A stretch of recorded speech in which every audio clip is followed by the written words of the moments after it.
Guys, it's quite late and I'm shooting this video and it's a full day for me as in nakapag-shoot na rin ako ng isang podcast. Nag-guest ako sa isang podcast today and I did everything that I needed to do for today and it's quite late but this came in the mail. And alam niyo naman that I wanna shoot it as raw as possible kasi ito talaga yung nakuha ko today and now ko lang talaga siya natanggap. And it is this.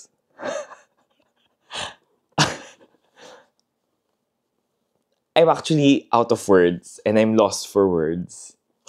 And, oh my gosh, ano ba yan? Ba't parang natitiri-ay ako today? Parang mali ito hindi to siya ganito.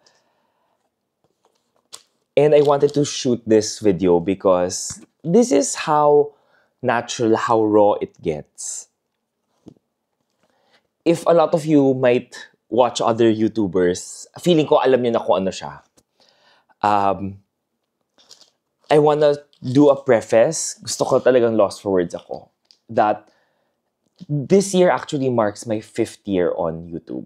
And it's 5th year starting during the pandemic. For a lot of people that might not know how I started, I actually started during the pandemic. It was full of credit card contents lang. It was some vlogs with my sister Jazz, diba? And slowly transitioning it, moving it to, living my life naman nagta-travel content na rin tayo and then more and more financial content and Finlit content. And when I actually started YouTube, it was really because I wanted to share the knowledge that I had with credit cards. It's the reason na I know na Instagram was there, but, the stories might get lost. And I think mas kaya kong i-explain yung maraming bagay if nag-YouTube ako. Because a lot of the things that I want to explain, that I need to explain, and that takes time, will really be in long form. And that's the reason why I started creating the content. And alam nyo rin naman that I started YouTube because I wanted to break the notion na masama yung credit card. I don't think it's wrong.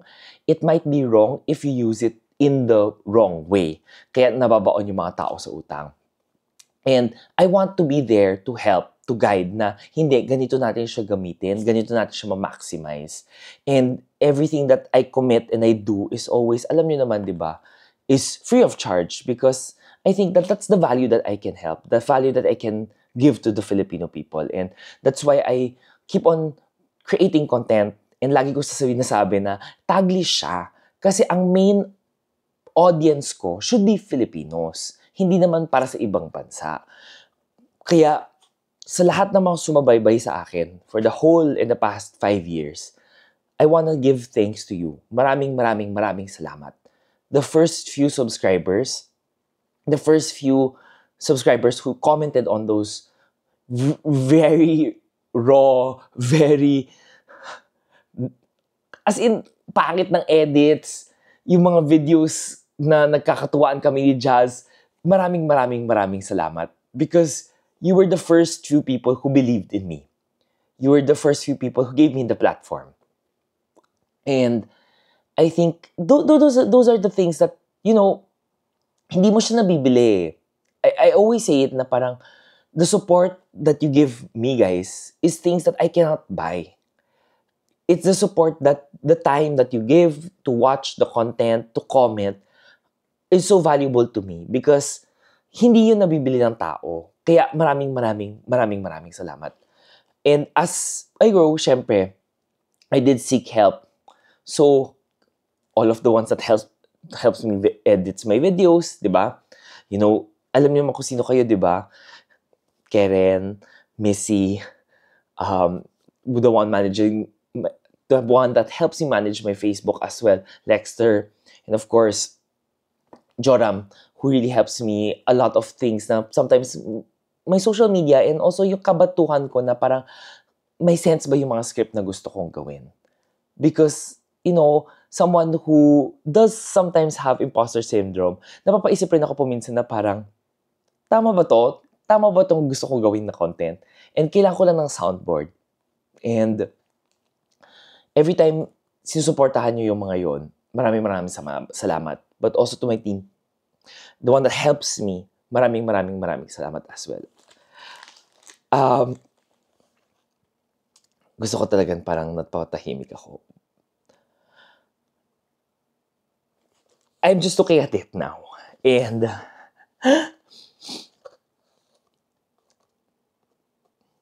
parang it's 5 years of work. 5 years of commitment as well na kailangan mag-post ng content every single week because consistency is key. At the beginning, I was the one editing all the videos as well. Oh, by the way, Ian was also one earlier editors as well who helped me with some of my content. And I know that editing is not my forte. And it's really, paminsan, painful. Kaya, parang naiisip ko in all of those years and of those early days, hirap na hirap talaga. Balancing na, syempre hindi ka naman kumikita, so you cannot spend a lot of things for tools, for editors, because it just doesn't make sense, di ba? It's not a business sense. In a business sense, it doesn't make sense. Even for your personal bank account, syempre, yan, di ba, gumagastos ka for, di ba, hindi pa naman siya kumikita. But that's why I had to learn everything on my own during the beginning, starting of the time, just to make sure na I commit to this because gusto ko siyang gawin. I want to create content that brings value and that creates value. Kaya, gusto ko parang napapatiri-eyed ako. And I don't think this is my normal content na napapanood nyo. But I always say nga, I think this is really blood, sweat, tears. And then, syempre, I had to give thanks to the teams and to a lot of people that helped me during the recent years. Kasi maraming sa I think it's a collective win talaga. But most especially sa inyo na mga sumasubaybay. I actually reached 100K subscribers during the wake of my father. And gusto ko natitiri ay ako. Parang nalost ako sa account. But I think if you follow my Facebook page, nakikita niyo yun. During that time nga, parang I was saying na parang, oh, I wanted to be able to share my silver plaque. I wanted to share the 100,000 subscribers to my dad as well. Kasi I think a lot of the knowledge that I have and experiences that I have with credit cards, with traveling, the love for traveling as well, is all thanks to my dad.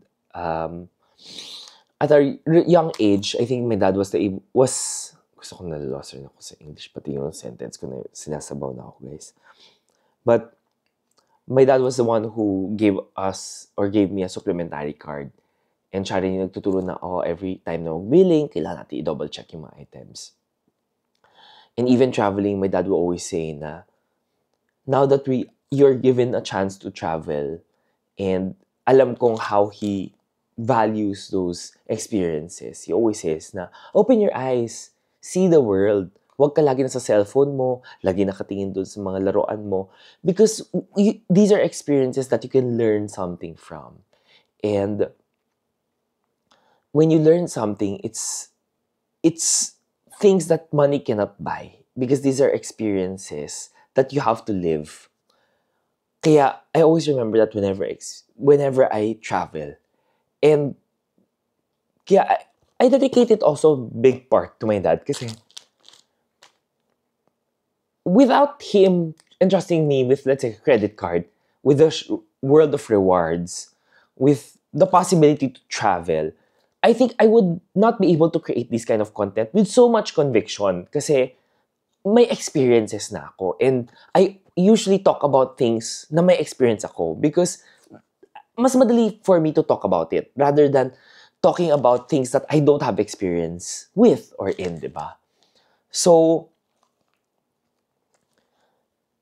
yon. During the week naman, sabi ko, oh my God, Dad, look, we've achieved it. Parang, we reached 100K subs. Diba? So parang, oh my God, yay! Napakita ko naman siya sa phone, diba? Kahit ginanong ko siya. I think with a very Chinese family as well, very Asian culture, we don't usually... We're not really that affectionate with words, with achievements. But I know that my dad supports me in his own ways. And naririnig ko siya sa mga stories ng ibang tao. this should not be a very sad story, pero I just want to be very open to you guys. So, yun siya. Oh my gosh. Sorry guys. I think this is not something that you usually see me doing, pero...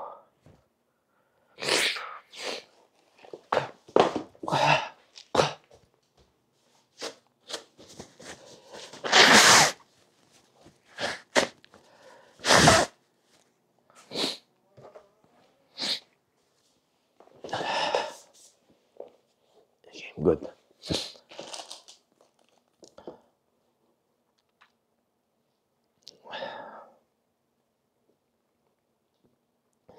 But syempre, narinig ko yung mga stories na yun.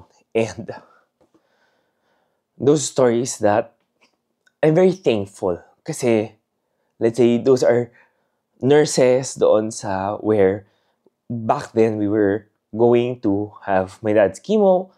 Nakakwento nila siya via private message sa akin. Recently lang, which really touched my heart. Kasi it shows the reality na, oh,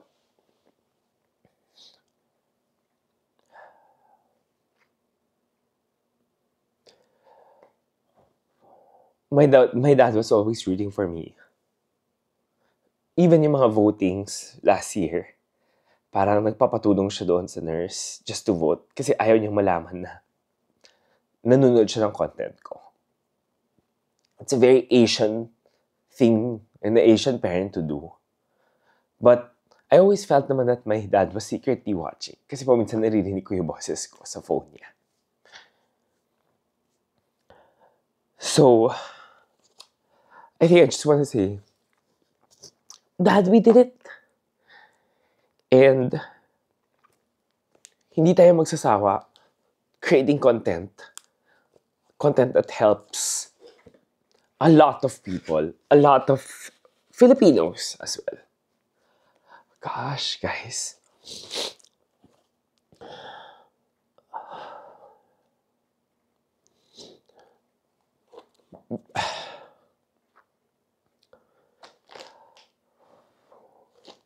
Parang hindi ko in-expect na parang hindi ito sa utak ko to. Parang nahihirapan ako mag-shoot Because I always remember my dad saying na always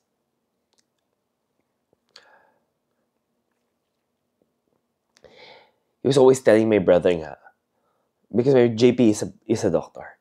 He was always telling JP na sign your prescription, sign the RX for free for the poor. Then you charge, or you sometimes even double charge for those who can afford it. And that instilled in us, sa aming tatlong magkakapatid, na you do what you can to help the less fortunate. Or you don't charge them. If you can give it out for free, you give it out for free. And I think that's the same reason why a lot of the templates we create, content that we create, kung kaya natin siya, and we will strive to make it all free of charge. It's because, why do you want to earn from those that have less?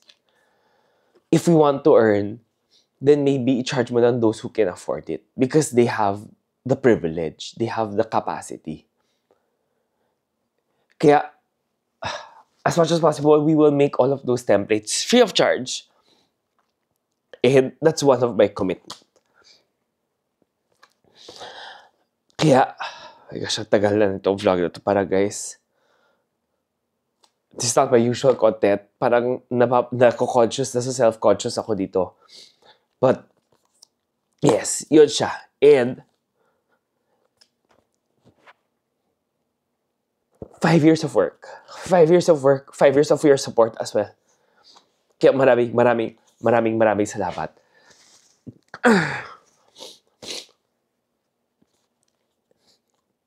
And of course, that.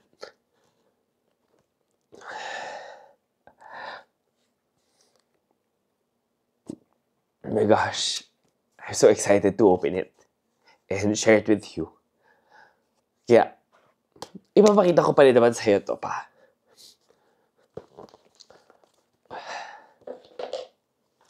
Let's do it, guys. Parcel from YouTube. Ilalayo ko lang yung camera for a bit. Ooh.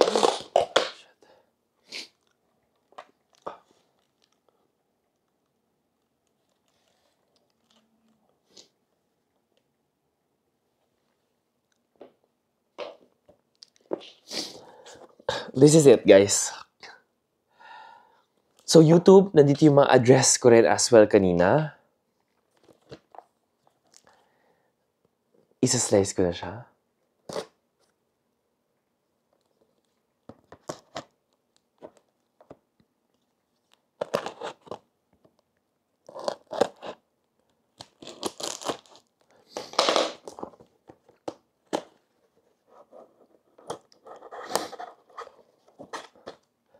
Gosh, I'm so excited, guys. Medyo...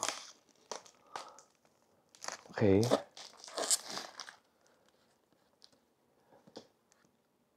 Oh! Oh my gosh. Look. Meron muna dito. Message dito. I'll read it to you rin naman. Congratulations on your subscriber milestone. We are honored to take part in recognizing your achievement and want your experience to be exceptional. This award was inspected and packed with great care by Rick. If your award was damaged during shipping or if you have any questions, please contact YouTube creator at societyawards.com. Thank you so much, Rick. And then, of course, now is the letter from YouTube directly, diba? So you have your letter here. And the letter will say here and writes, do you remember your first subscriber, your 100th, or your 1,000th subscriber? Chances are you do. And we know that you'll definitely remember your 100,000 subscriber. Your fans may have found you while searching YouTube, learned about you through a friend, or maybe you showed up as a recommended video. No matter how they came to your channel, your audience stayed and their numbers increased because of you and the community you've built.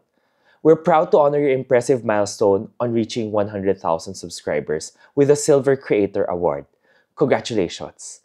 We know that you have many more stories to share with your community, and we know your fans can't wait for you to amaze them with even more with your commitment and creativity. So keep creating, keep building.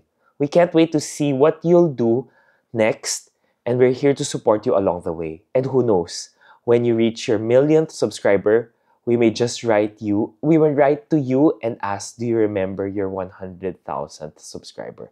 Yours truly, Neil Mohan, YouTube CEO. And guys, eto na siya. My gosh, guys.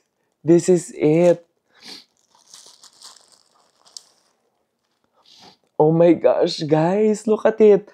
Presented to Jax Reyes surpassing 100,000 subscribers. YouTube. Oh my gosh. Guys, we did it. We did it. Maraming salamat. We did it. My gosh. And then you can even share your recognition by allowing your team to purchase a personalized creator award. Oh my gosh, pwede rin pala yung team bumili. Daddy, we also did it pa. My gosh. I think this is... I'm so excited. And very grateful, guys. Nagawa natin. We did it. And, oh my gosh, it's achievements that we've all created sabay-sabay. And I couldn't have done it without you. Kaya maraming salamat for giving me this such memorable experience. And this such a big milestone, because these are milestones that I will never forget. And truly, sobrang memorable.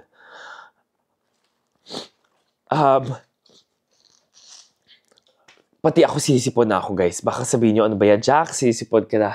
1 second.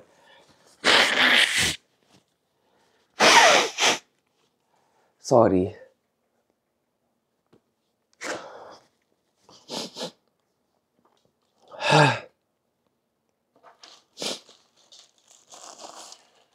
Guys, maraming salamat. I really don't have the words to say na. Parang I am lost with words talaga. But thank you, thank you, thank you, thank you for giving me this opportunity to be able to get this because without you, wala naman talaga. And I will not be here. So, maraming salamat. Maraming salamat talaga. And, di ba, before I edit, we did it. We will not stop creating content. We will create those content that you love, that will help more Filipinos, that will help our people. And syempre, you will also come with me with all of the different travels as well. And hindi tayo magsasawa to create content that is valuable, that creates value for other people, that is truthful as well. And ensuring natin na lahat ng mga ito, libre pa rin. Up until whatever man nating, kung kailan ba natin, as long as nandun pa rin kayo to support me, we will create more and more content. Kaya maraming salamat again. Guys, maraming salamat. We did it. I will see you on the next vlog. I hope medyo hindi kayo masyadong medyo alam ko baka mabigat tong video na to, but thank you. Thank you for being with me. Thank you for sticking through. And thank you for watching up until the end of this video. Kaya maraming salamat. Bye guys. I'll see you on the next vlog.